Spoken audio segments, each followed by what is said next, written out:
মানুষ কেন পরকীয়া করে, পরকীয়ার ভয়াবহ পরিণতি সম্পর্কে ইসলাম কি বলে।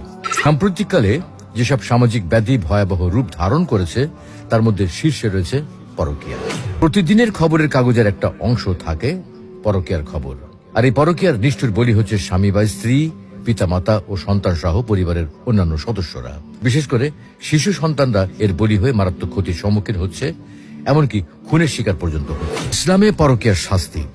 ইসলামে যেসব অপরাধের দণ্ড উল্লেখিত রয়েছে তার মধ্যে পরকীয়ার মাধ্যমে সংগঠিত জিনা ব্যভিচারের শাস্তি সবচেয়ে কঠিন।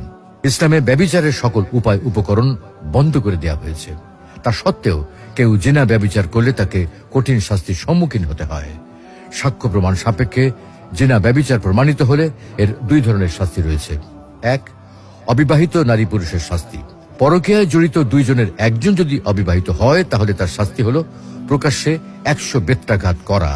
এ বিষয়ে আল্লাহ তাআলা পবিত্র কোরআনে বলছেন, ব্যভিচারিণী ও ব্যভিচারী তাদের প্রত্যেককে 100 বেত্রাঘাত করবে।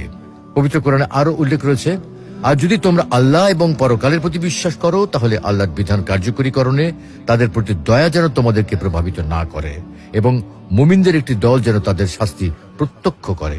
আর দুই হলো বিবাহিত নারী পুরুষের শাস্তি।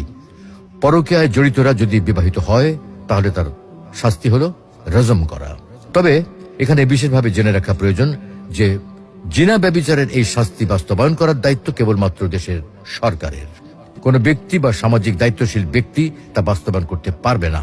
আল্লাহ রাব্বুল আলামিন আমাদের সকল স্বামী স্ত্রীকে ভালোবাসা, মায়া, মমতা, বিশ্বস্ততা এবং দায়িত্বশীলতার মাধ্যমে সুন্দর সুস্থ সম্পর্ক বজায় রাখার তৌফিক দান করুন এবং পরকীয়া থেকে মুক্ত থেকে পূত পবিত্র জীবন যাপন করার তৌফিক দান করুন।